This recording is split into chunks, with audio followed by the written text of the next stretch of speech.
Hello అందరికీ, ఇది ఈరోజు మినీ వ్లాగ్. నిన్న రక్షాబంధన్ అయింది కదా, నిన్న ఆల్రెడీ ఒక వీడియో పోస్ట్ చేశాను. ఇది పార్ట్ 2 వీడియో. నిన్న ఆల్రెడీ అన్నయ్యకి రాఖీ కట్టేసి వచ్చేసాను కదా.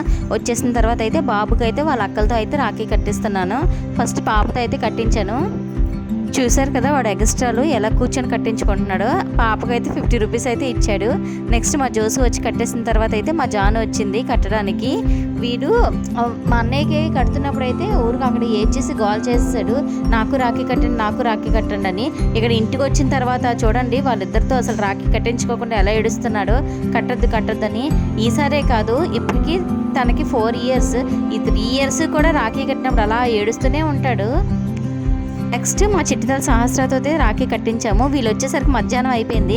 అందుకే చూసారు కదా నా డ్రెస్ కోడ్ కూడా మారిపోయింది. వాళ్ళ కోసం వెయిట్ చేసి అప్పుడే డ్రెస్ అయితే చేంజ్ చేసుకున్నాను. ఇంకా మా బాబుకి అయితే మార్నింగ్ కట్టేశారు. వీళ్ళు వచ్చేసరికి మధ్యాహ్నం అయింది కదా. నెక్స్ట్ మా సుశాంత్కి అయితే కట్టారు. ఫస్ట్ జోసు కట్టింది, తన ఇంటికి పెద్దది కాబట్టి ఫస్ట్ తనే కట్టింది. నెక్స్ట్ మా జాను కట్టింది. మా జాను కట్టిన రాఖీ కట్టిన వీడియో ఎక్కడో మిస్ అయింది. ఓన్లీ స్వీట్ తినిపించిన వీడియోయే ఉంది, అందుకే అదే పోస్ట్ చేశాను. ఇంకా మా అక్క వాళ్ళ పిల్లలకి వాళ్ళందరికీ కూడా రాఖీ కట్టాం కదా, అది వేరే మొబైల్లో ఉండిపోయింది. అందులోంచి సెండ్ చేసుకొని ఆ వీడియోస్ రేపు అయితే పోస్ట్ చేస్తాను. Bye bye.